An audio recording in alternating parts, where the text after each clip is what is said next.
Everyone, thank you for joining us for the Waterfront Parks and Cultural Committee meeting for October. I am the vice chair of this committee. Paul is our chair. Oh, okay. I think I'm back. Okay, I was just setting the stage, Paul. Go ahead and take it from here. Well, thank you, Andrew. I assume you did some brief introductions. We're starting our October 18th Waterfront Parks Cultural Committee meeting. So why don't we jump right into the agenda? I'm Paul Goldstein, and first item, new market building site, and Michael Kramer from the Seaport Coalition is going to start us off with a presentation. Okay, Michael. I see you're good You to have go. a presentation. Okay, great. Thank you. Okay, good evening, everybody. So this is the Seaport Coalition Initiative. Let's build a Seaport Center market building site.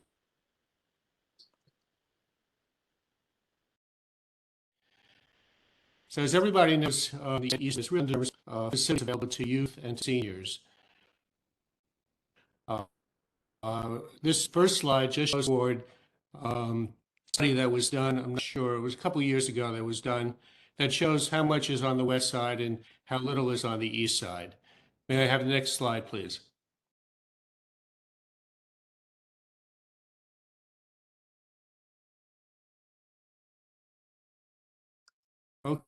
Okay. What I wanted to show here was that this is a new idea. After 9/11, the powers that be, studied downtown and came up with a concept plan. In 2002, that concept plan included a new community building just north of Pier 17, and also a transient slip, a marina slip. Obviously, we live next to the water, and water enhancing and water depending is something that we should prioritize. May I have the next slide, please?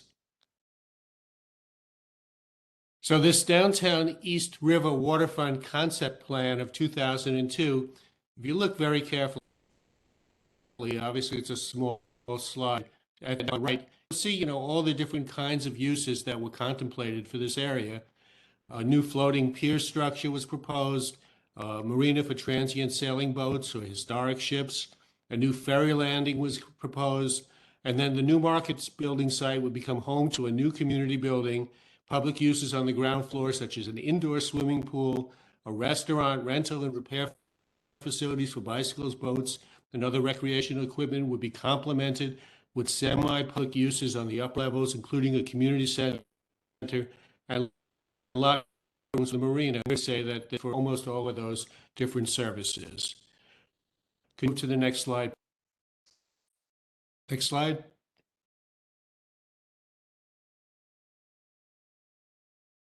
Thank you. So that pretty picture on the left, it's a rendering courtesy of SOM. You may remember them as the architects for Howard Hughes. And this is actually an interesting rendering that they did on behalf of Howard Hughes about a possible design program, 3-story building that was that would be newly built on the market site. So a couple of things to look at here, which are really very interesting. There's a whole new school of thought about building materials, and this is to build a small structure like this. It's very green type of structure. As you see in the red, the elevated base could allow for perhaps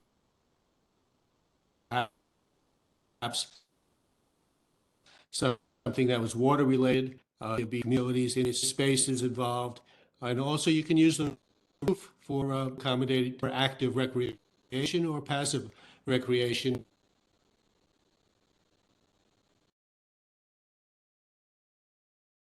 Sorry, is Michael breaking up? The roof of Pier 17, which was promised to the community, never happened. To the next slide, please. I'm not picking up. Can everybody? Hello?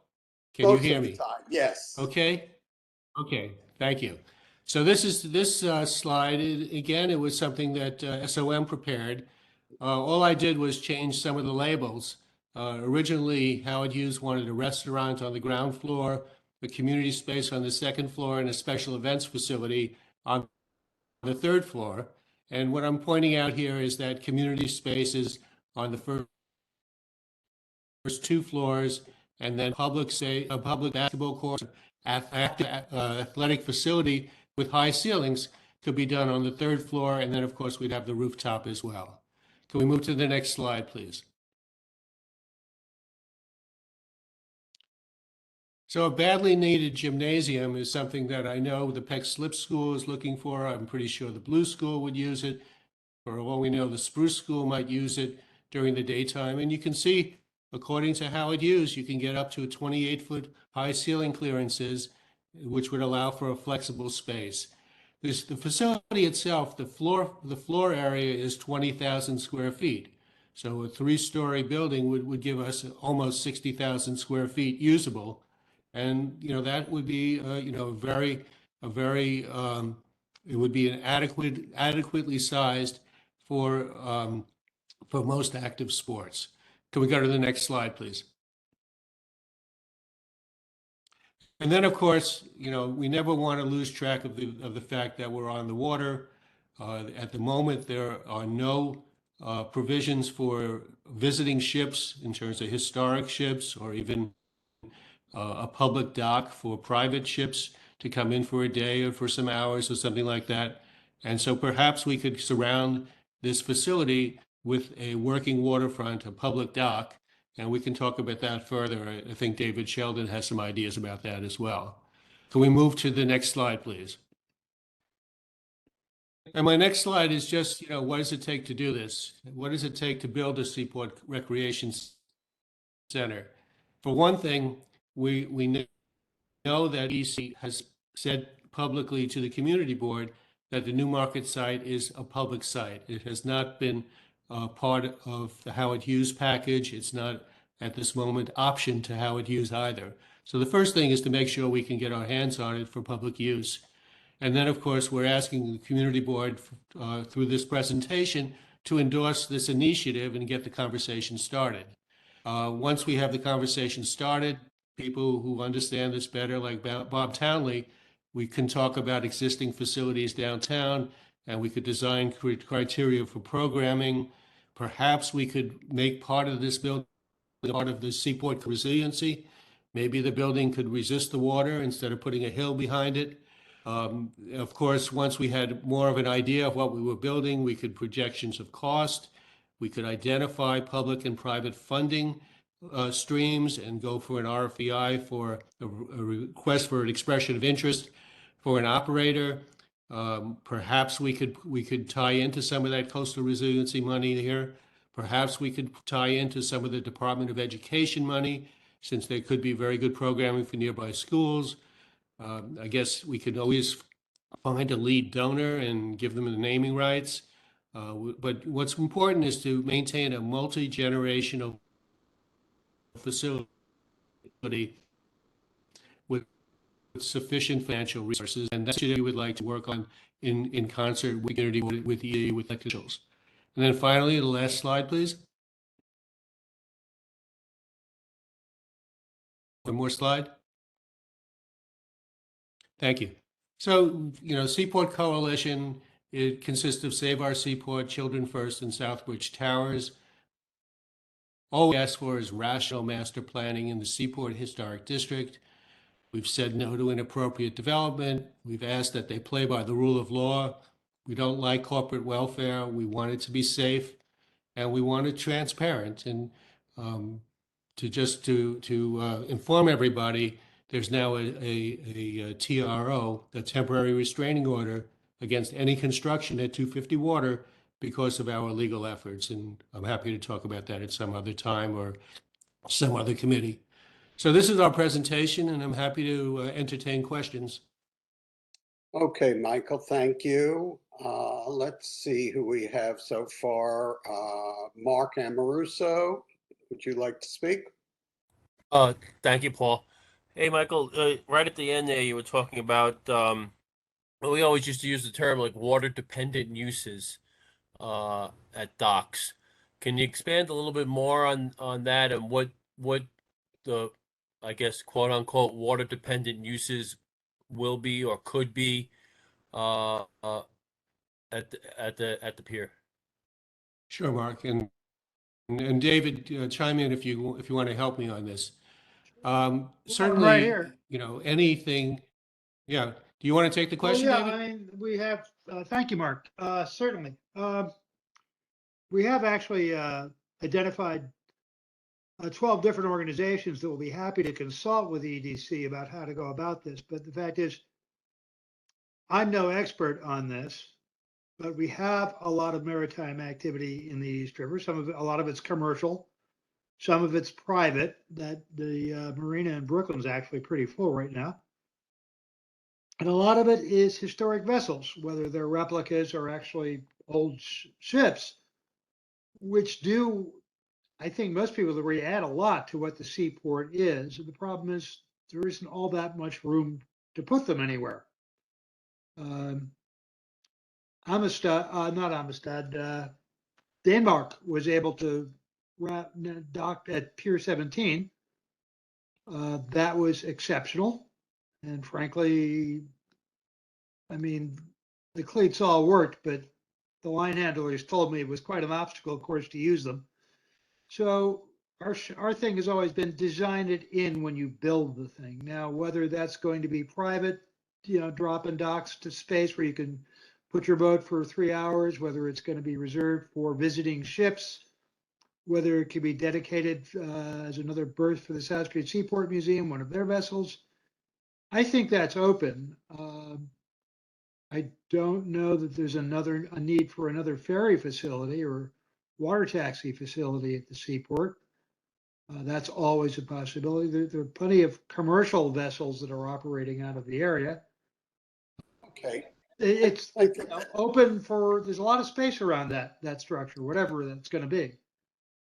Paul, so if we do any resolution on this, I would like to include that water dependent use that we've always advocated in the past, because the city's always been resistant to it for some reason.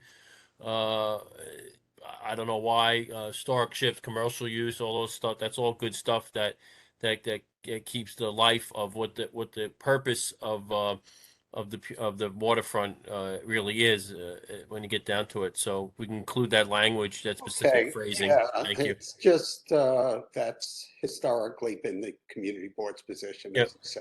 Just need to always reiterate it with the city. You know how they are. Thank you. Okay, thank you.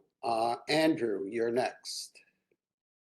So not so much a question, but just a comment. And first of all, Michael, thank you for a thoughtful, detailed presentation. I greatly appreciate your reference to multifunctional, multi-generational design. I think that's really the hallmark of a successful project. Paul, I just wanted to be on record and no surprise, but there's a great deal of support, and I would imagine from some people that have joined us this evening about the recreational, indoor recreational space and that third floor design with extra height to accommodate a recreational facility, whether it be basketball, indoor soccer, or whatever it might be, simply because not just East Side, but for downtown Manhattan, access to indoor recreational space for youth is just woefully, woefully underserving our community. So this is an ideal site for something like that. There is a collection of the community sports programs, soccer, basketball, baseball, softball, et cetera, that have already gone on record that this is an ideal site for a community rec center, multifunctional, multi-generational, as Michael outlined. So kudos, Michael. I appreciate you bringing this forward. And thank you Thank for you. that comment. Okay, let's go with Tammy next, and maybe Bob, if you're gonna possibly chime in, but Tammy, why don't you go? Thanks, I appreciate it. I mean, it's going to be no surprise to anyone that I think that we do need a full recreation center on the east side. We need parity between our neighbors over in Brooklyn and on the west side. that we have something that is like a field house. It offers opportunities that links CB 1 and 3 and the whole east side as a potential for a recreation zone, not just a commercial zone. And furthermore, I mean, I obviously, want that Brooklyn Bridge beach, and having that incorporated into the look of what we're doing, having it be an inclusive area. There's plenty of room for all of it. And then hooking back into Brooklyn Bridge, Manhattan, so we can truly create a connection of public benefit and realm that starts and goes all the way up the east side, that you can walk inland and on the shore for.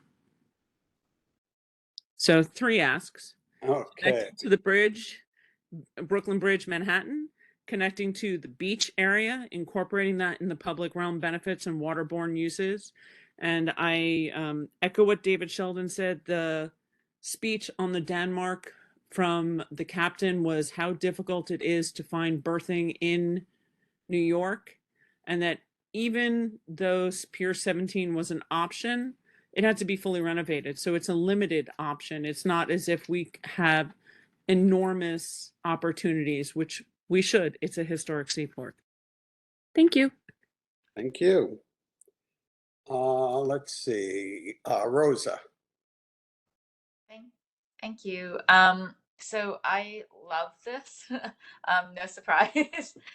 I think that we need so much of all of this in the East Side, to echo what Tammy said. And I think that it would be an incredible opportunity, especially for an interior large facility like a field house to happen, because there are just not that many places where that can happen. And in the discussion of what's going on with Brooklyn Bridge, Manhattan, we've realized that that's not something that we can incorporate in the landmarked areas.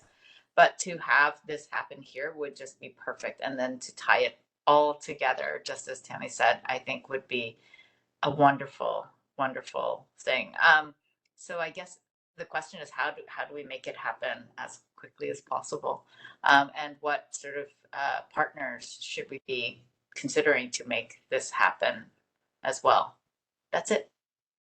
Okay, thank you. I don't see any other hands, so let me make a comment. Oh, now Bob has put up his hand. Go ahead, Bob. Okay.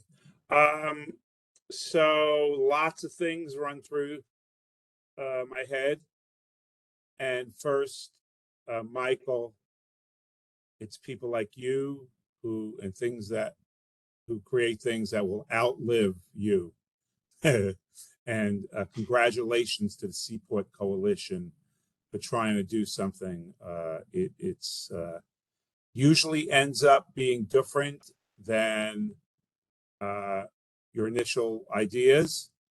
And, I remember when Ann Capaccio was approached by a developer for 5B, and Paul was approached. And they said, we're going to give you 7,000 square feet. Manhattan Youth, Ann Capaccio, Paul Goldstein. And Ann told them, you can get out of here. And so she had a lot of fight in her. But she was, she's also smart. So I would say that when I first heard about this, I said, well, what would it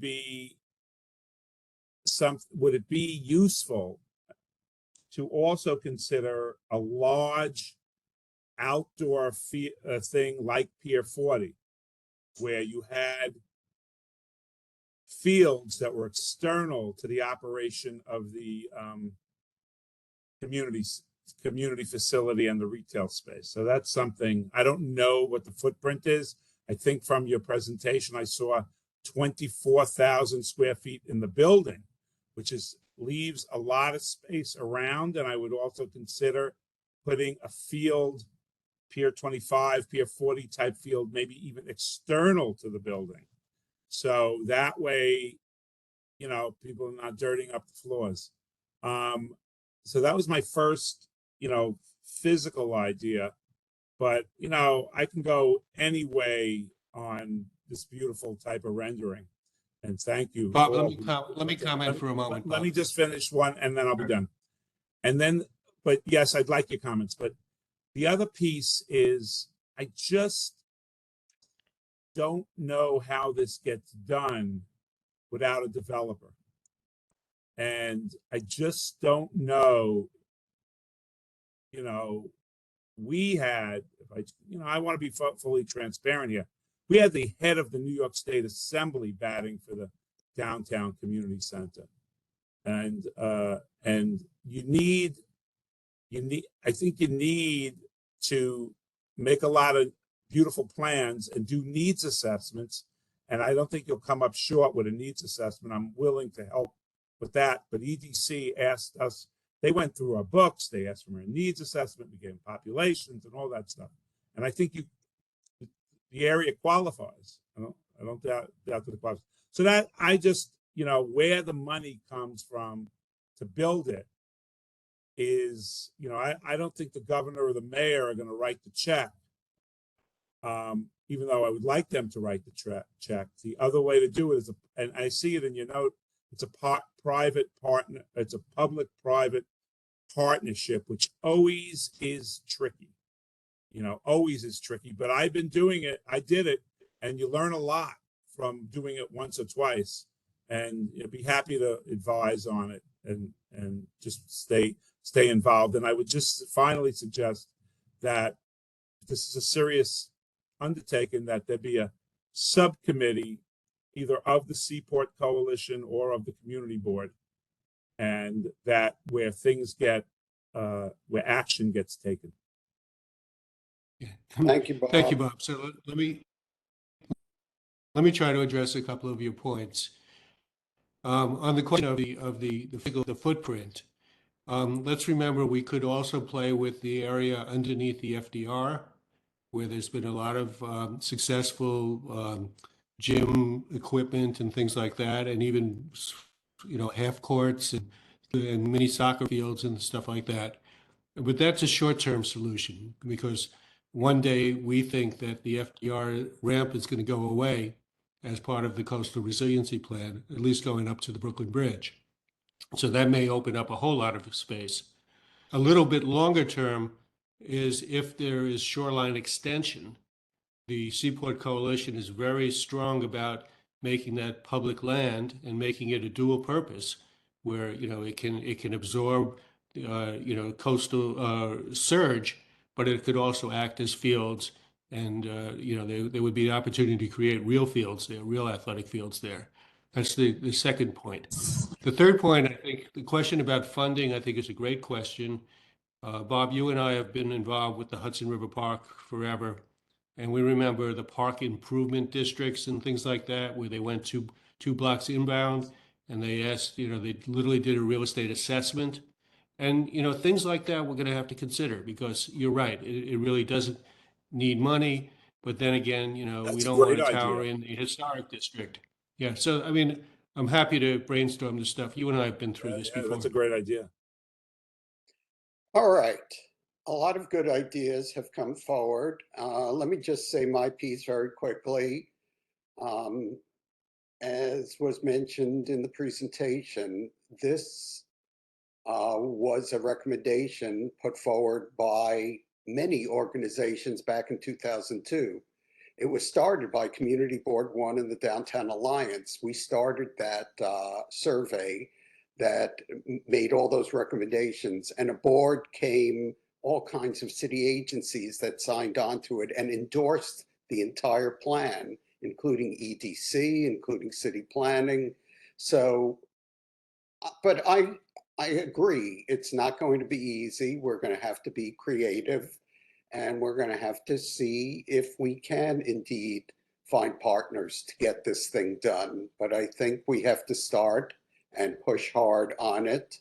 And I would be happy to have this committee do a resolution in support of this plan, and working again with the interested parties, including Seaport Coalition and Manhattan Youth and others, Brooklyn Bridge Manhattan, that are interested in pursuing these issues. The leagues, as Andrew mentioned, there are a lot of groups that are interested and that would want to get involved with a potential subcommittee. I think that's a good idea as well, as long as we could talk to Tammy about that. All right. I would just also mention before I conclude that this committee is supposed to get through 4 items by 7:30. So I'd like to wrap this one up fairly quickly because the next item, for example, is also going to be probably a long discussion. So let's go with, I see 2 more speakers. Alice, you go next. Thanks, Paul. Just quickly, I just want to congratulate the coalition also on the extraordinary TRO. That is really a tremendous win and a surprising one. So thank you. It's good to challenge landmarks. 2, I totally second this idea of whatever you want to call it, Paul, a task force or whatever, to be created that looks only at the new market site and continually and meets and really sticks to it. It's critical. We can see how many years have gone by. So, here, and thanks. Thank you. Richard, you're up. Yeah, thanks, Paul. And Michael, thank you. I think this is, great to bring this forward. It's clearly this kind of need, obviously, everybody hears is so important for the community. I'm not sure, Paul, if you were talking about doing a resolution tonight. I mean, I feel certainly comfortable supporting a resolution that we pursue this idea with some kind of task force, but I think that there's a lot of information that I'd be interested in hearing. I don't know whether there are current plans, what the obstacles are. There's a whole bunch of questions that come to mind. Is there anything outstanding is there anything ongoing right now, for example, for that? What are we, how feasible is this? So just to outline it, but certainly it's worth and important for this committee to find a way forward if possible. I think And a just to speak, resolution that just strongly. just to speak to Richard's point, Okay, go ahead. I'm sorry, Paul. Just to speak to Richard's point, I think the key thing right now is to assert that this needs to be a public space, which means dealing with EDC. Once we know that it's going to be a public space and they're not going to, sell it out to the next developer, then we can get going. And yes, I think that could be certainly one important element of any resolution. And just to reinforce our desire and the strong need for a community center on that site would be a preferred outcome for Community Board 1. Okay. Does anyone want to second a resolution in that vein? One second, Paul, before you go down the road. Everyone, please, as a reminder. Wait, who's that? This resolution, everyone who's on the committee needs to have their camera turned on to be counted for quorum, to make motions, and to vote. So anyone who does not have their camera on, I'm not going to count as voting if there's a motion, I will not count as making a motion per the state law. So I need to have the camera on if you want to be participant in this meeting. Okay, so I see. Well, can you just go over the key points? I thought we were voting on whether there'd be a task force. We're actually voting on the actual use of the building beyond it, of course, being public. Can you just review the tenets here that we're voting on? I think we could say, yes, public use of the building is a priority, as is a potential community center, as this community board has endorsed over the years, and the need has gotten greater. But we acknowledge that there's a lot of work that needs to be done, and therefore a task force would be a good place to for people to brainstorm and come up with ideas. And we would strongly urge city agencies, in particular EDC, to work with us and to show some support for the idea of making this into a public site in the foreseeable future. Thanks.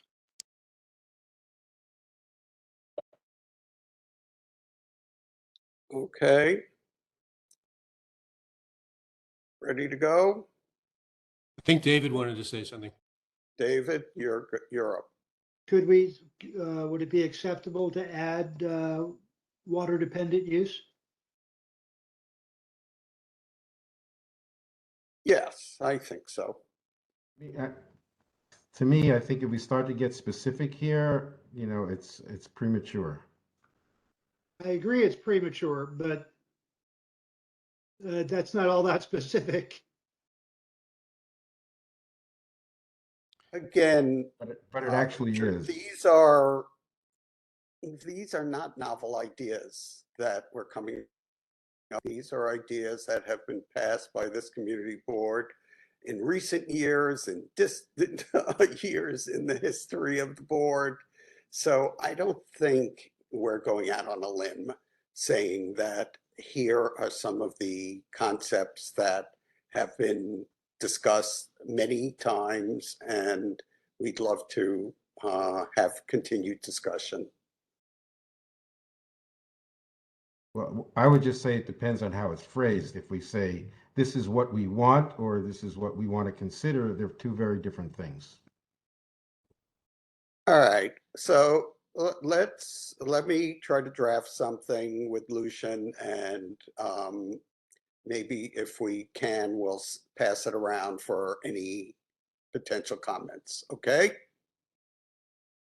Well, I would just want to say that I would encourage Michael and the Seaport Coalition to also maintain their own subcommittee, because when it all shakes down, you're not bound by the same rules as the community board subcommittee. You tend to get a little more, you can, involved in the community. You're not, you don't have to rush your meetings because you have 4 agenda items. And I would just consider, because that was a model we used, we went external and internal at the community board level. So I would just encourage that.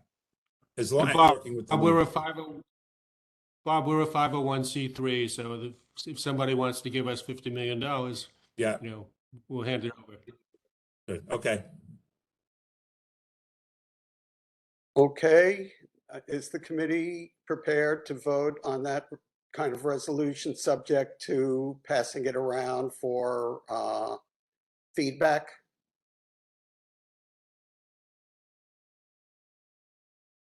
All right, why don't we take a vote? Lucian, you want to go?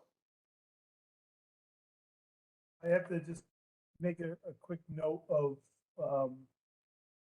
members, no camera, so I make sure that I have this vote sheet entered in correctly.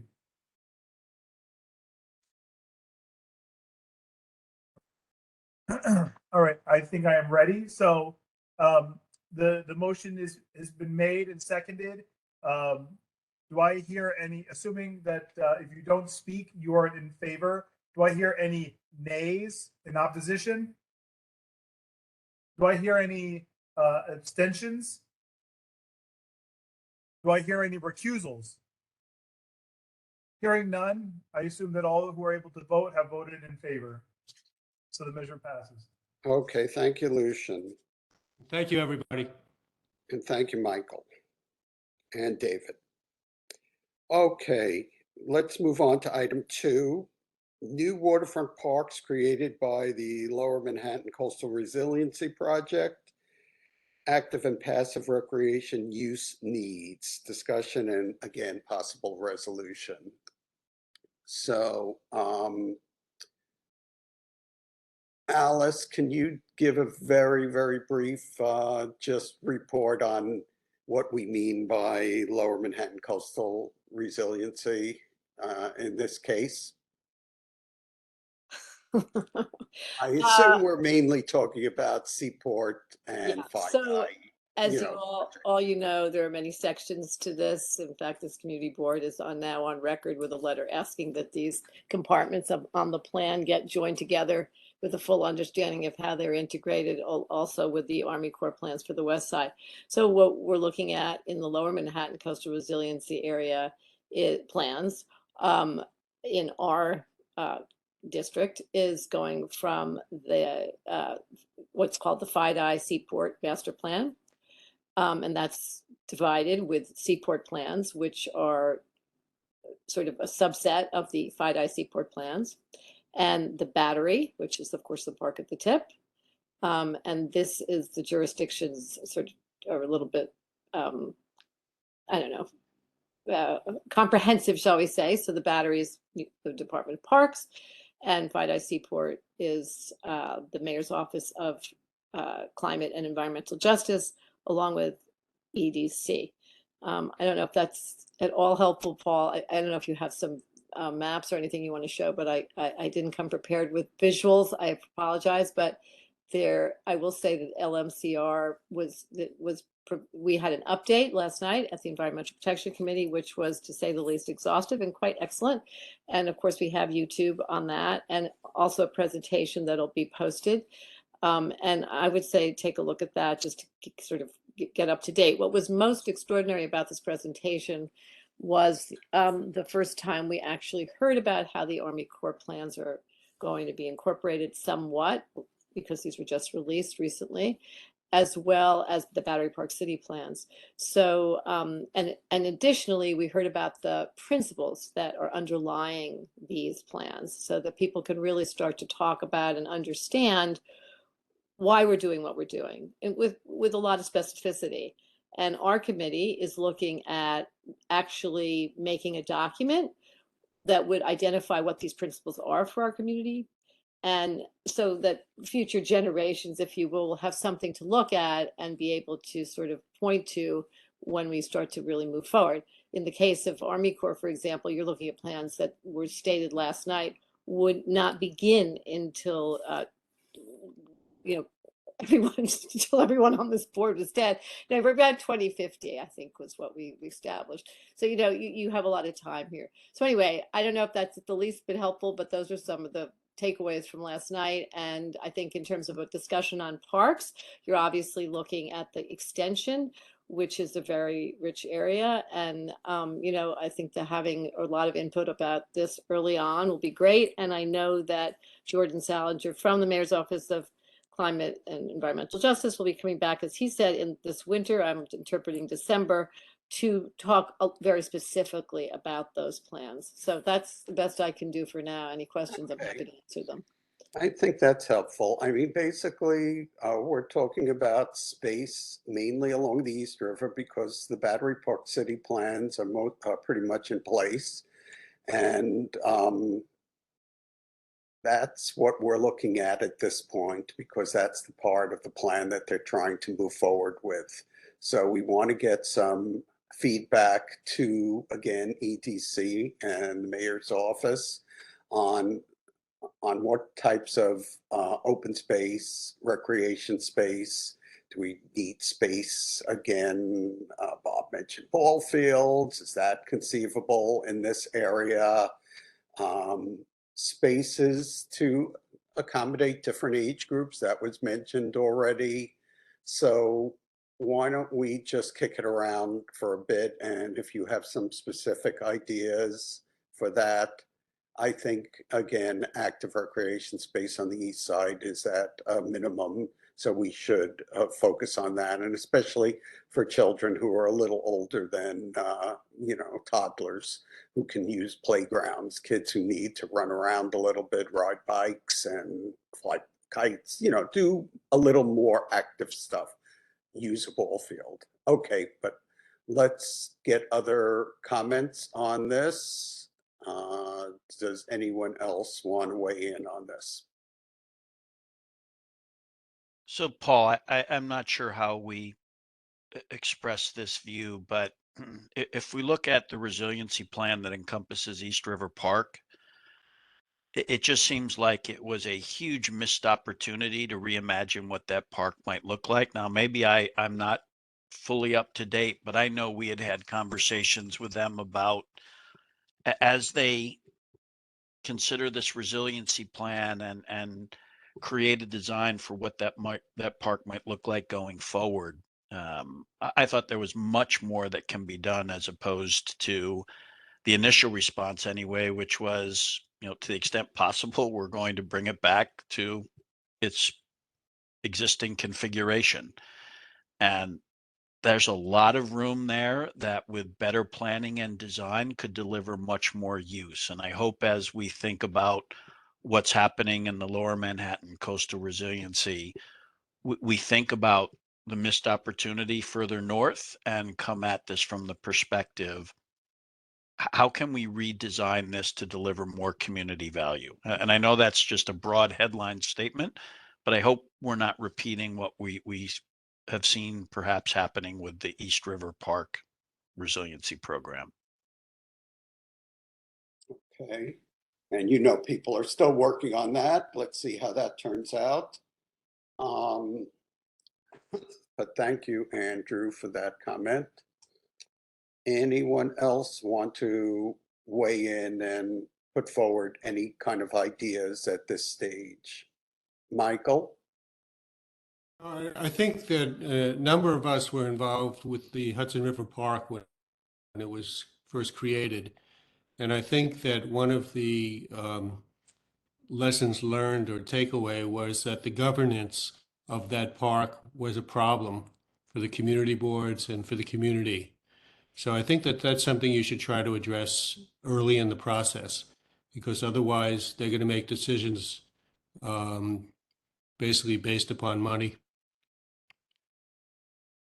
Right. And that's another idea that has been suggested in the past, to create some sort of overseeing group so it's not ETC. Yeah, we talked about an East River Trust, and that could be another initiative we work on. Okay, so maybe that could be part of our recommendations. Michael, is there an example of one of these trusts that you think is a good example for what you're looking for? I mean, vis-a-vis Governor's Island or Hudson Park. I can't think of others, but do you have, examples that? Yeah, I mean, basically they created local development corporations, and that's the Brooklyn Bridge Park as an example. And certainly Governor's Island used to be all state, but now it's city. Yeah, where you have real stakeholders involved who have the ability to make decisions rather than it just coming down from above. Right, Brooklyn Bridge Park and I guess Hudson River Park would be the two examples that seem to work fairly well. Okay, thank you. Carrie? I was just wondering whether or not it wouldn't make sense to come at it from a more quantitative point of view. Like if we said to the resiliency folks that we want, 2 acres of active recreational space, and we want a facility of 40,000 square feet for multi-generational recreation center, and if our needs list was very quantitative, then maybe the resiliency folks could plan around those quantitative needs. And we would have a, sort of a measurable benchmark for sort of usable public space added versus private development space, or, anyway, just a suggestion to maybe put together a quantitative approach. Okay, thank you. That's an idea. I like it. Okay, let's see. Who else may have a hand up? I don't see any other speakers. We thought people might want to offer ideas, but I guess not tonight. So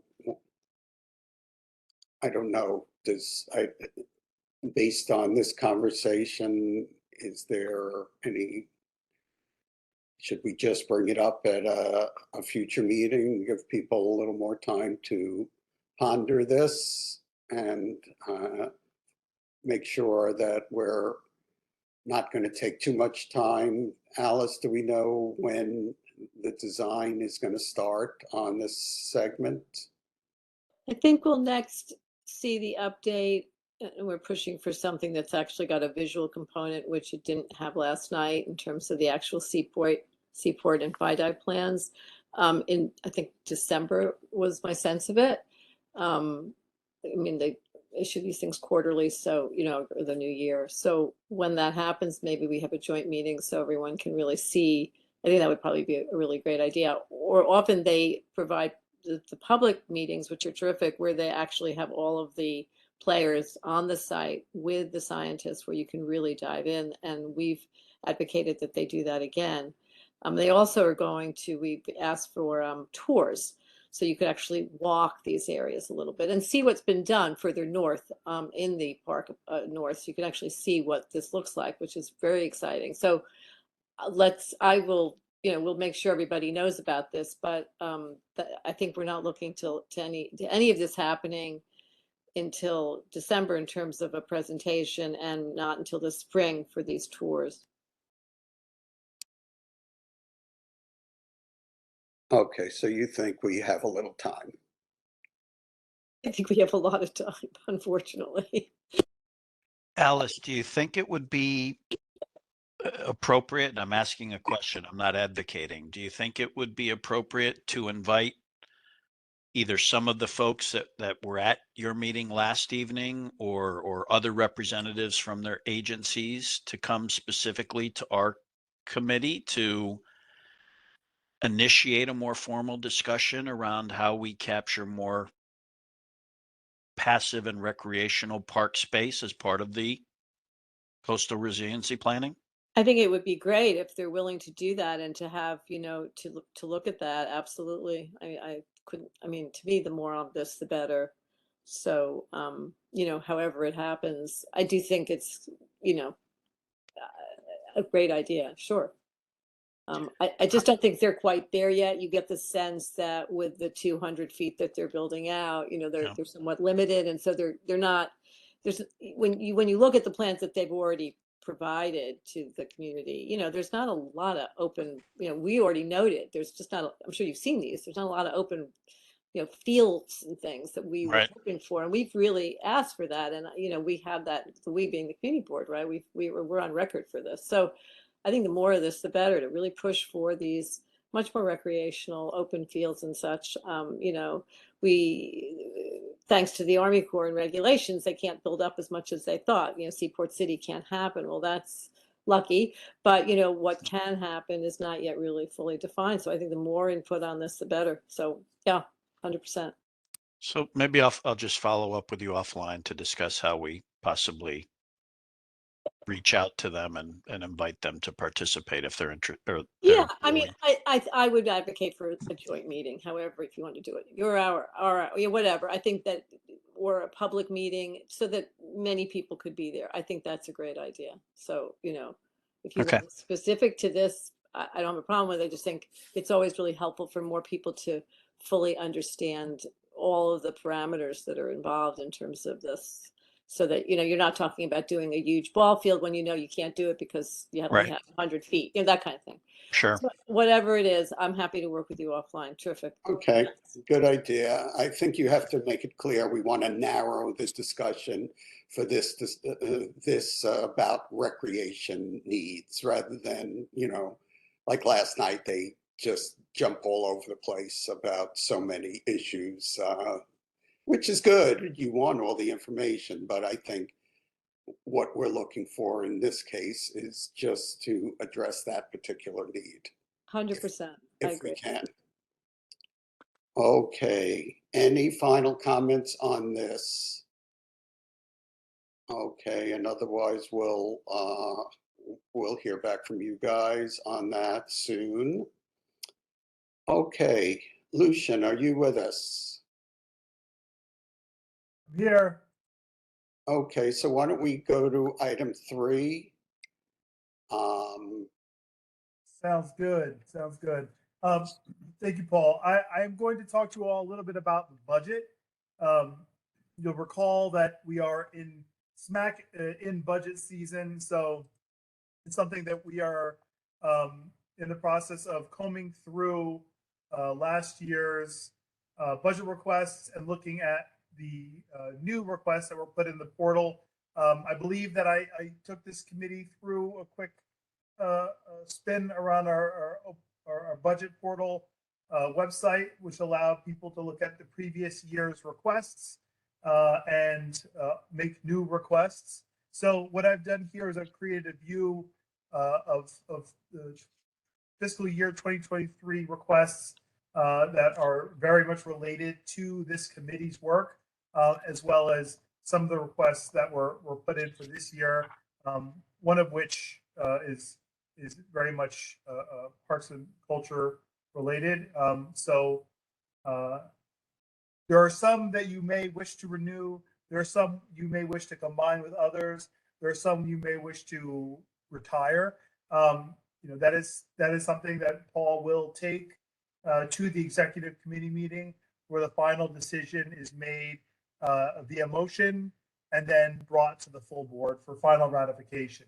So this today is simply a discussion to help guide Paul and Andrew to bring this information to the executive committee meeting. So just kind of going through, I'll expand this so you can kind of read a little bit of the items. I'm also going to put this link in the chat so everyone can open it on their own computer and scrub through it a little bit on their own. This is a publicly shareable link, so I do encourage people to click on it. You can look at each item more deeply. Each item, as you hover your mouse over it, will give you a blue diagonal arrow. If you click on that, it gives you a little bit more of a readable call out. And then you can close it here. You can see which items are marked as expense, which items are marked as capital, continued support for things that have been funded through the capital budget, and then the idea tab, which is here. This is what people kind of punch in. So it's written as they've entered the information. I haven't toyed with it in any way. So you can read each of these as well. So with that, you may need some time to look through it. I can also kind of go through it very slowly. Let me know how you want to do this. A lot of you are probably seeing this for the first time. It is a lot of information, and usually for that reason, a lot of things tend to kind of perpetuate from year to year if they're not funded.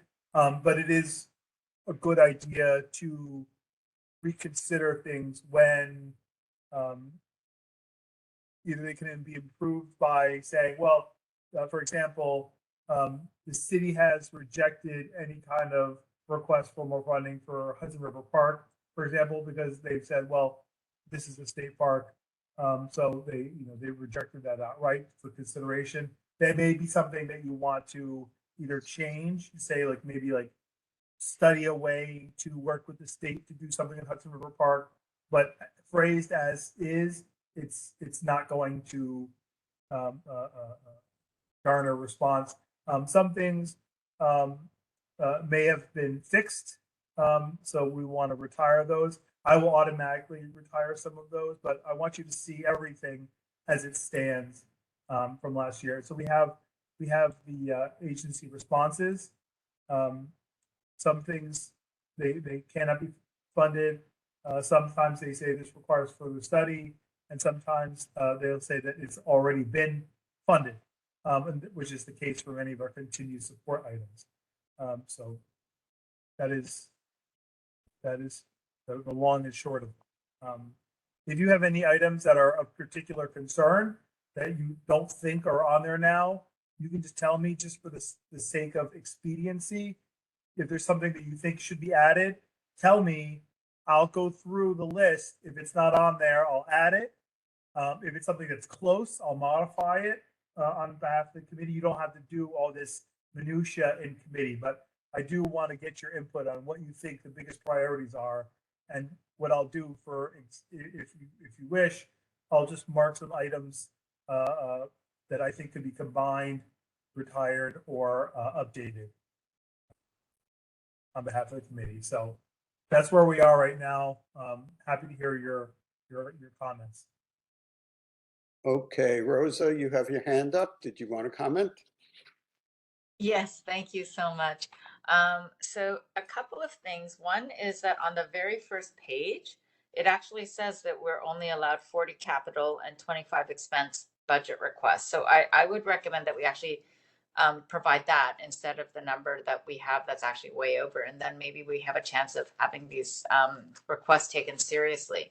And then in the efforts of the requests also being taken seriously, I would do exactly, Lucian, what you suggested. Is it possible to just remove anything where OMB has responded that this is not applicable to their scope of control? So like anything related to Hudson River Park, we're just basically wasting a line item, right? So we should just take that off because that's state, not city. And I believe the same thing with Governor's Island. That's not, even though that is city, for some reason on there, I remember seeing that they basically said that it's not under their control, or the funding is separate, or I can't remember the exact text on that. It very much depends on how you want to react to their comment. So if it's something that you kind of want to change your strategic approach to how it's funded, but yes, leaving it exactly the same will give you the same result in the following year, which is nowhere. Yeah. Okay, so maybe I would request that we change instead of just wasting a line item, because I feel like maybe they're precious. For the items, is it possible to also flag anywhere that their response was more information is needed from the community board before making a funding decision, or where it asks us to consult with the agency? So that we actually follow up with them, and then hopefully we can advance these items rather than just leaving the text the same and then we're getting the same response again. Because I do feel like now that I've been on the board a little bit, I've noticed that we just keep getting the same answer back with no advancement. And so I would love to try to move these forward, because if we bothered to put them on there, that means it's important to us. So we need these to advance. Yeah, so yeah, I just saw OMB supports the agency's position as follows. This property is not under parks jurisdiction. Please contact the appropriate agency. And that was related to Governor's Island, for instance. There's a lot of these, actually. So I feel like we could actually get it to the amount that they are requesting if we just went through and filtered out things that disqualify any particular line items.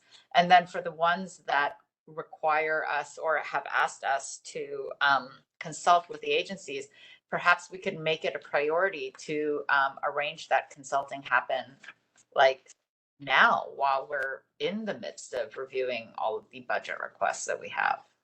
Is that possible? Yeah, I can filter through some of these. I do caution you all on, we are pressed for time. So if you direct me to mark which ones that I recommend combining, deleting, or modifying, then you all could respond in that way.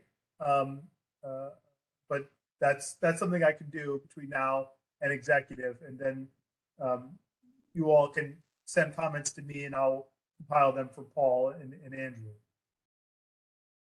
That would be awesome. That I'm just going to put my hand up and say, Lucian, if we can set aside some time, because I've been highlighting and marking up. So I do want to go through them if we can and sort of get them updated. But Thank you. Yeah, sure thing, if that's what the committee wants. But ultimately the executive committee will have the final say on how the initial resolution is ordered and drafted. So everything I do is going to kind of be a new column that says essentially it's going to be recommendation. And so they will ultimately go through and decide, what to change, what not to change. But I am happy to make those, to take your notes into account. But I do want to, before we move on to the next item, I do want to hear if there are items that people feel are not represented, because I think that is an important bit of information to get from this committee, because it's hard to capture that once we get to the executive, because we'll be talking about so many things and we kind of run through them a little bit. I hate to say it like that, but we do tend to run through them because there are so many things to go through. Every year it gets better. We have been, believe it or not, been reducing this list down and strengthening it. But there's a lot more work to do. But we do need to hear if there are unrepresented ideas that need to be added to this list, because it will be difficult to do that later. Okay, let's see if any of the people with their hands up have anything to add. Eric, you're next. Yeah, hi, thank you. I had submitted a request to have the park area underneath the FDR power washed, let's just say once a month, just to keep it clean. It doesn't get naturally cleaned by rain, and there's a lot of dust and all types of detritus that just accumulates on the floor surface. So I just trying to find out how other people feel about that, and would that be combined with something else, and what's the next step? This might actually be either here it is, or sanitation, as that area is maybe still technically Department of Transportation. I'd have to check exactly whose jurisdiction it is, but it may not be Parks jurisdiction for underneath the FDR. So that could be one of the ones where if we don't mark it the right agency, they'll kick it back, even though it is a reasonable request. So that's something that I would, if the committee wanted it, I would have to do some research to make sure that that's coded correctly for the right agency. Okay, that sounds like a good solution. And maybe you can just also bring it up at a district cabinet meeting to see if they could take a look at it and give it some attention. Yeah, and Paul's absolutely right. Some of these items also don't need to be budget requests. They could be a letter. They could be, it's the over a request. The budget's already there. We just have to ask for the money to be spent in a certain way.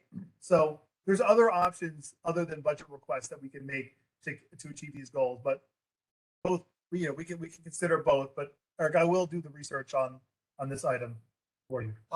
Thank you, Lucian. Okay, Al. Yeah, thanks, Paul.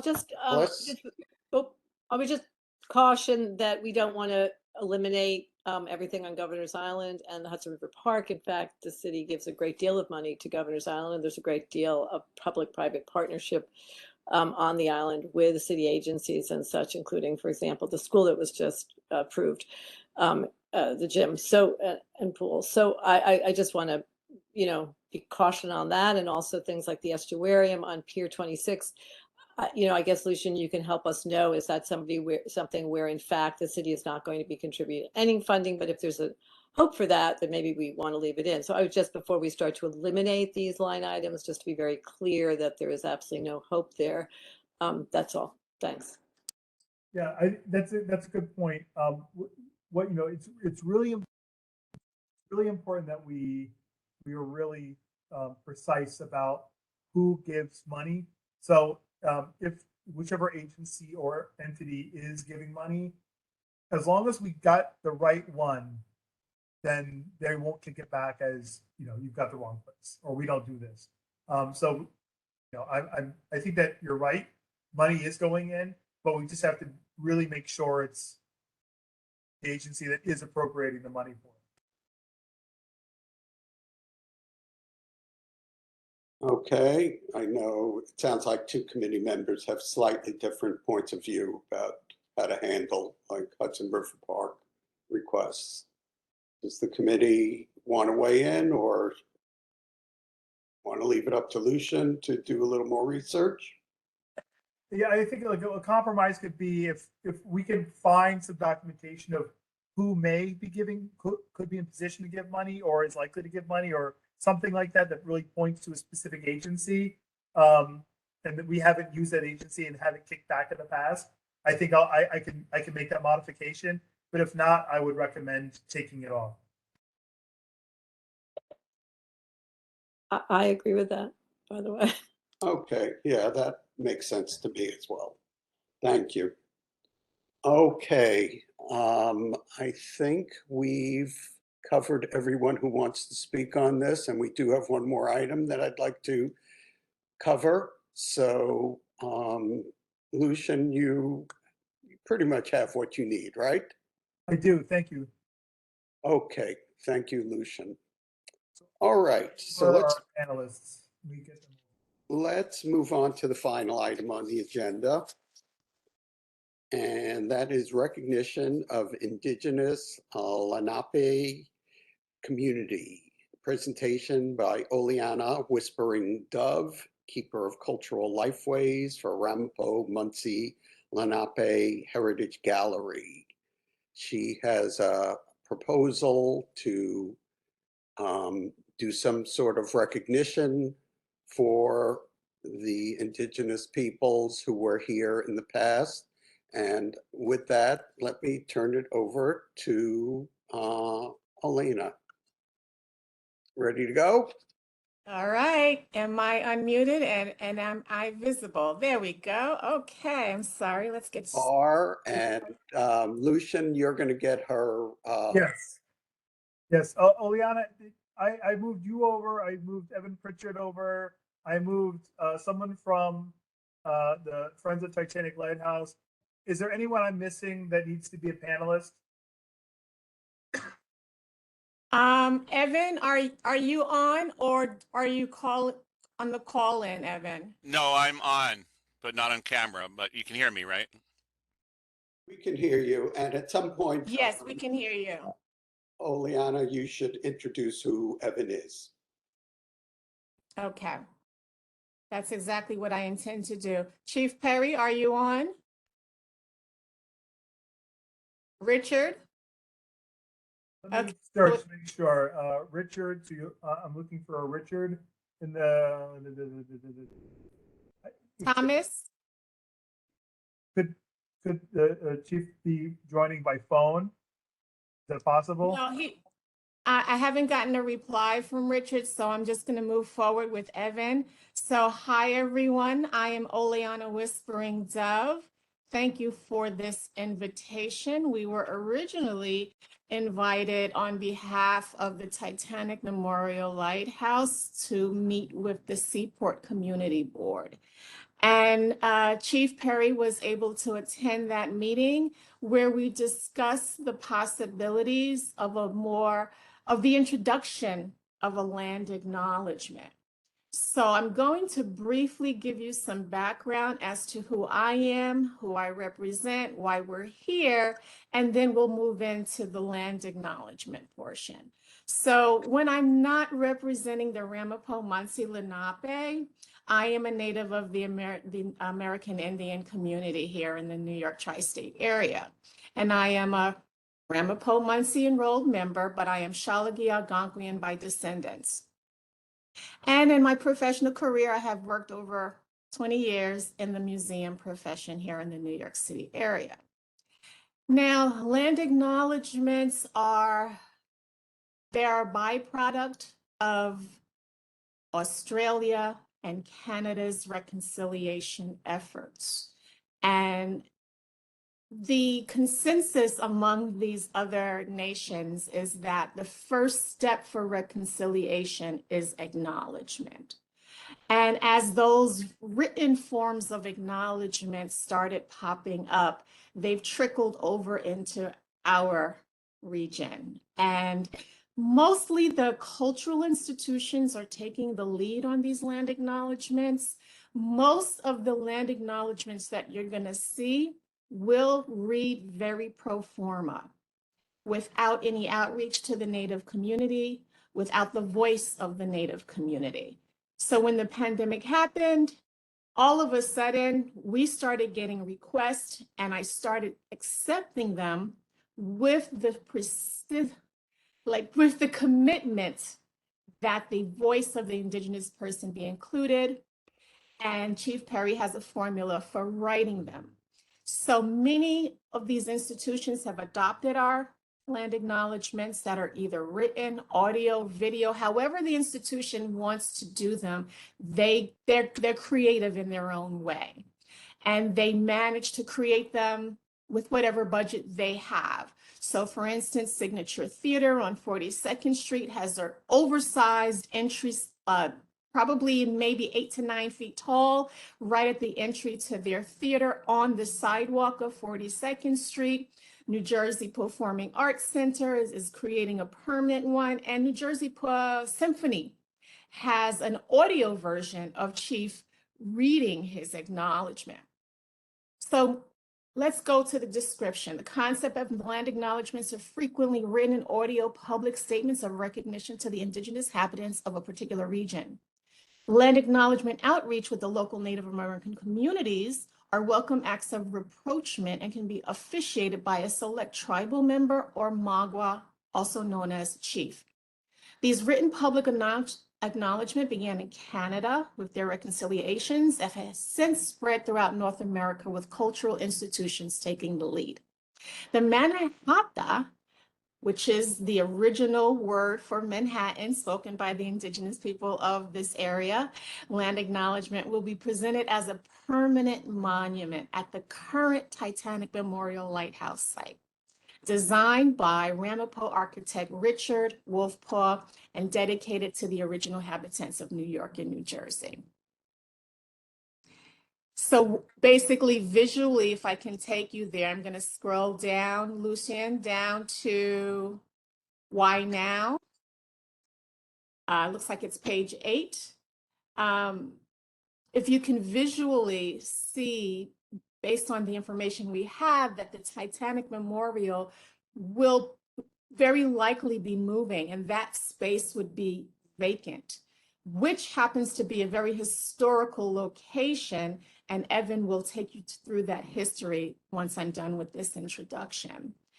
So why now? To include the local Indigenous community when drafting and presenting acknowledgements in a manner that is reflective of historical accuracy and reverence. With this in mind, we are merging inclusive efforts with progressive actions while expanding the unlimited possibilities of engaging with the local Indigenous community. I'm going to emphasize local Indigenous community because the tendency is to always reach way out west to Tennessee, St. Louis, Arkansas, New Mexico, when the local Indigenous community is right here in the tri-state area and have never left the tri-state area. That's another education lesson that we won't have time to go into here, but I will briefly state that the Ramapo Munsee Lenape and the Nanticoke Lenni Lenape are the last local surviving Indigenous groups that are Lenape that were not further removed from the state of New Jersey. They've been in New Jersey after their small removal from New York/Westchester area. What you should know, to its Indigenous inhabitants, it's known as the Mannahatta. Present-day local Lenape have lived in New Jersey with state recognition and reemerged with clan relatives known today as Nanticoke Lenni Lenape and Ramapo Munsee Lenape and Delaware Lenape. If you look over to the left of your screen on what you should know, page 9, you'll see the green areas where Lenni Lenape is referring to the language spoken. Munsee Lenape is again referring to the language spoken. And then you'll see the little, your little syllabus there that outlines the languages, the dialects. Now, I'm gonna let you meet Evan, our historian. because I don't want to take up too much more time. He is very thorough. The map on page 10 that says timeline is a reconstructed map by Evan. And I will introduce Evan, the historian. Evan, would you like to take it from here and introduce yourself and your lineage? Yes, you can hear me, correct? Page 12, we can hear you clearly. Okay. I'm a descendant of the Mi'kmaq people, but I've been living around New York most of my life and working with Muncie people. And I'm a professor at many of our colleges and have been and have written for many of New York City's publications. And I worked last year for the mayor's office under Bill de Blasio doing maps and history for the Gracie Mansion site. So to be brief, so I'd like to talk about this exciting proposal.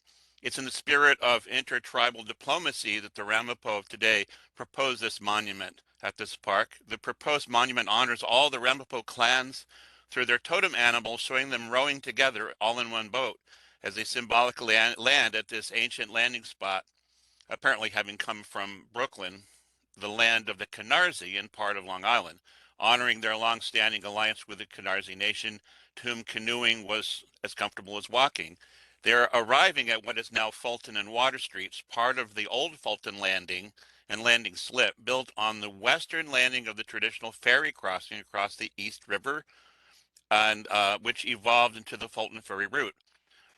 Fulton Street in Brooklyn follows a trade route to the Atlantic, and Fulton Street in Manhattan continues west across to the Hudson, we call Mohicanituck, where it becomes Communipaw Street in New Jersey, which means landing place on the other side. So there must have been typically a trading post or market at this spot to bring trade items from Long Island and far away to the isolated people of Long Island who had limited access to furs and minerals and food. This part evolved into Fulton Market.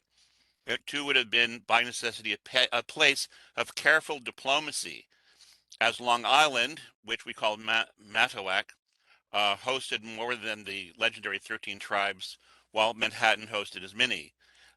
Some of the tribal groups, and this is a kind of a more elaborate land acknowledgement, some of the tribal groups that once lived within 1 mile of this spot include the Ramapo through intermarriages, the Manhattan Muncie, who lived on a mountain west of Lafayette Street, the Canarsie, including subtribes such as the Werepos, whose land this was, the Capsee to the south, and other Canarsie villages, plus all of Brooklyn and parts of Queens.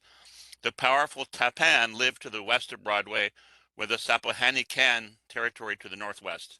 The Mohican would travel to Manhattan along what's now Route 9, the Mohican Trail, which includes all of Broadway, and were also frequently seen here. Also the Wappingers, including the Rechawanis, who are Wappingers, the Wetchkawawank, Rechtank, and other various subtribes along the Upper East Side, possibly as nearby as Corley's Hook, 1 mile away. So add to these local tribes the powerful Haudenosaunee, which you might know as Iroquois, steeped in the diplomacy of their peacemaker, coming in to trade wampum and various furs and other goods, who called the lower East Side, lower Hudson, the place of reeds. And one can see the importance which diplomacy made for many centuries for the people of Manhattan. And of course, not to forget the Italians selling for the French Giovanni de Verrazzano, and also the Englishmen selling for the Dutch Henry Hudson, who landed on the other side of Fulton Street in 1609, very famously. So these two were shown diplomacy as well and were welcomed by the people of Mannahatta. The monument declares the continuing existence of the Ramapo Nation to this day, but the proposed iron archway, which will state "Welcome to Mannahatta," makes it clear that people of all nations and all races, creeds, and colors multiculturally are welcome here in friendship by the indigenous authority of the Ramapo people, guardians of the local lands and waters, whose mountains reveal roots that go back 9,000 years, who have never left. The iron in the archway represents the iron that the Ramapo mined in 1777, offering to the struggling American patriots to help them defeat King George III. And that's who collides with Aaron Hicks. Okay, Cabrera's a rookie. He's an infielder by background. So it's not. Guys, I'm getting some sound over here. Anybody who's at fault on this point. There's no one at fault. 1 second, we find this That's not microphone. me. Yeah. Hold on a second. To find. Okay. And just to do a time check, Paul, what time do we need to wrap up before Yeah, this? So Evan, could you try to wrap up so the committee has a few minutes to discuss this item? Because Yes. another committee is supposed to take over Thank you. at Yes, right thank you, Paul. around 7:30. Right. So that was my main material. Now I'm just saying that to wrap it up, Ramapo people propose this the current Titanic Memorial Site as a tourist destination dedicated to diplomacy and multiculturalism, which I know many thousands of people have requested and asked for in New York, especially honoring the Native Americans. So we're responding in part to that. So it's just I think that's the main thing that I wanted to say, but in terms of the local history, Tomahawks and Textiles by Frank Walton, which is an out of print book, really goes into depth about how the Manhattan Indians themselves were quite nearby, several thousand feet away from this site. And that the blood of these original Manhattan peoples who migrated westward must have gone into the Ramapo Mountains, and their blood must run through the veins of today's Ramapo. So it's very, I think, appropriate that it's the Ramapo who lead the way here. So that's my address. Thank you, Paul. Thank you. Nice to see you. Thank you, Evan, and thank you, Liana. So committee, what do you think? Are you prepared to give some support for letting them have some recognition at the Titanic Memorial Site? That's the site currently. It's Fulton and what is it, Pearl Streets? Water. Yeah, Water Pearl. So any comments? I think it makes some sense. I would just caution you and everyone that, and Evan, you're probably aware of this since you worked for the city. We would have to figure out, and you would have to figure out which agencies have to pass on this and rule on this and have some jurisdiction, whether it's Parks Department, whether it's other city agencies, cultural affairs, et cetera, et cetera. So we will, work on that. But let me first get some general idea of whether the committee wants to work with you towards that goal. Okay. Mark, go. Thanks.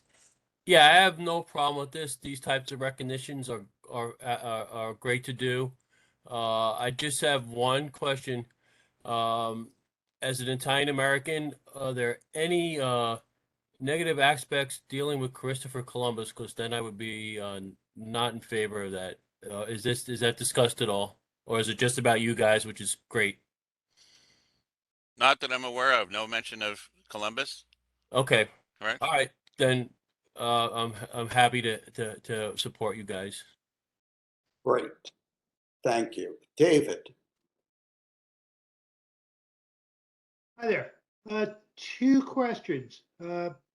Is that city parkland, that triangle where the Titanic Memorial Park is now? Second question, it was suggested that the Titanic Memorial Lighthouse would shortly be moved. Yeah. Please explain. Yes, Yeah, it I'm is. not sure about that either, but I don't know. Lucian, do you possibly have answers to either of those two? I don't know offhand under which jurisdiction the Titanic Memorial Park is. Sometimes things that are called parks may not necessarily be parks. Rather, DOT land that's maintained by parks. I'm actually getting some text from the President Titanic Lighthouse that I'm going to turn around and send to everyone. It doesn't answer that question, but it is food for thought. But it's something I could look up. But I'm sorry, I don't know. Okay. Okay. Yeah, but those are legitimate issues that we all would need to clarify. We're working on the presumption that if it were to be moved, we would like to utilize that space for this purpose. Got it. Okay, let's keep going, committee. Keep your comments brief so we could turn this over. to Justine and her committee next. But Justine, you want to comment on this? Sure, thanks so much. No, I just wanted to say I support the proposal. So I know I'm not on the committee, but I lend my support to it. And thank you for Thank presenting you. it and putting it forward. Thank you. Great. Thank you. Andrew, you're up.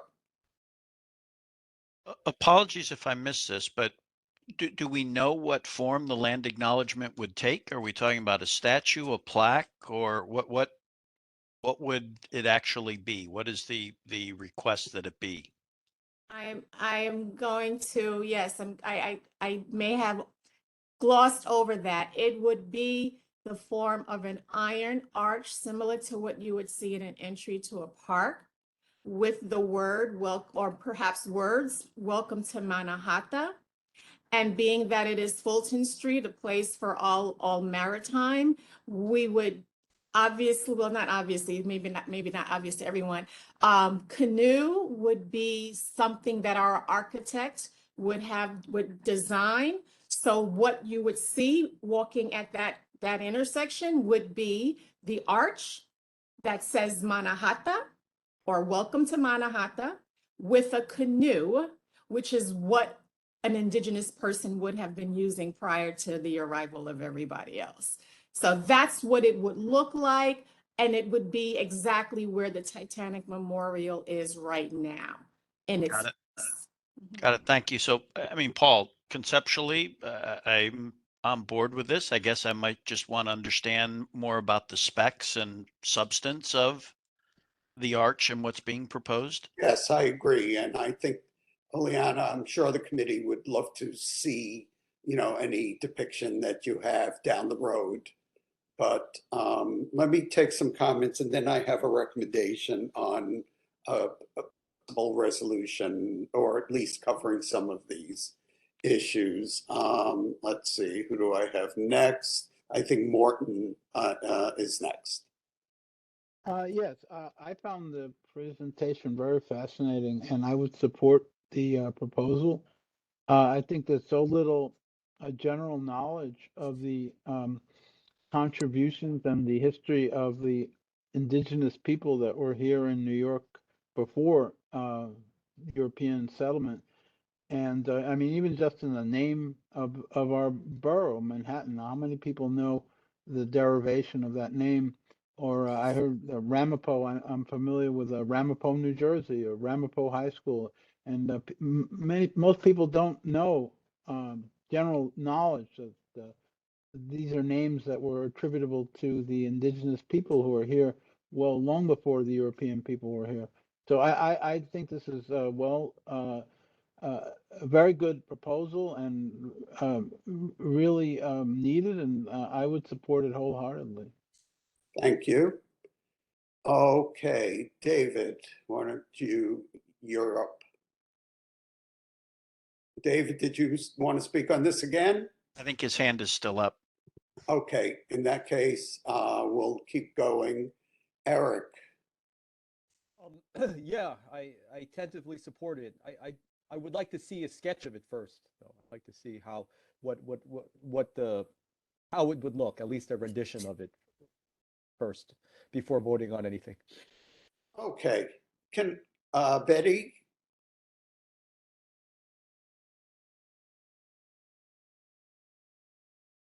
Betty, Betty, you have to you're on mute, unmute. Yes, no, I agree with Eric that it's very premature to do this. If you want to do a resolution that merely says that you support the recognition of and you support, it's just, but then in the whereases that it's just too premature to make commitments to locations or design at this point. But I think certainly agreeing to the concept of recognizing a group that's been overlooked is important. And then working together to develop something. Let me get some feedback on that. The first item is, does the committee support this location, based on what the design is? Or do you on stating that we support this location for this recognition? Is there any urgency to a resolution until we have a chance to see what is being proposed and get a sense of how it fits into that location? I just thought maybe we can give them some indication that, we support conceptually some kind of recognition, but we could leave out the details. I'm We fine with that. ourselves did not, I'm going to insert that we did not want to presume that we would have something already drafted up for you, other than just the introduction of the idea and the introduction of the concept of land acknowledgement in general. So we do have an architect who is very good at what he does, and he will have no problem drawing up for you what would ultimately be a choice of design.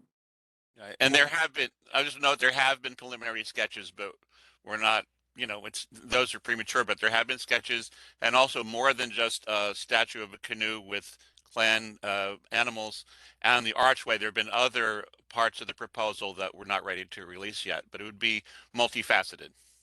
All right, so how about this? How about I just report back to the community board that there was a lot of support for this conceptually, but there was also interest in learning more about the proposal, looking at it, etc. And we're going to continue to work with this group and urge them to come back. How does that sound? I think that's smart. I think that's the right approach, personally. That makes sense. Okay. So unless there's any objection, that's how I'm going to report back to the full community board on this next week. Paul, can I ask a question to both Evan and, oh, I'm going to say your name wrong, Oleana? That's correct. That's correct. I mean, is it okay, is that enough to get you to keep going and pursuing this idea, or do you need more from us? No, no, we don't need more from you. Okay. That's more than If that's enough. okay, that kept, because I want to make it clear, I think it's a great idea. This was Lenape land first. So no, I don't think anybody here is saying anything against that. I think we're just being our usual community board and saying, we want to know what it looks like, how is it going to fit and stuff like that. But as long as what Paul suggested is in keeping with encouraging you to go forward and come back to us, that would be great. All And I'm right. sorry, Paul, I interrupted. I'm in walking distance to Corlear's Hook, and I live this every day. So this land acknowledgement, whether or not the Seaport wants to be the first to do it, this is going up in other places. So we would love for the Seaport to be the first, because it was the first place of contact. And New York is the hub in which all other cities and states became cities and states. So we thank you for listening and giving us the opportunity, but the land acknowledgement is going, the show is going on with or without you. And you let us know when you're ready for Act 2. Okay, thank you. We're close. We're getting close. Yep. All right. Thank you, guys. We'll for hop coming off down. now. Thank you, guys. Thank Bye. you, committee. You're very welcome. I think that's it for our agenda. I want to thank everyone for being here, and Battery Park City, we're not too late. So take it away. Thanks so much, Paul. And thank you. And I'm sorry I stuck my 2 cents in on that.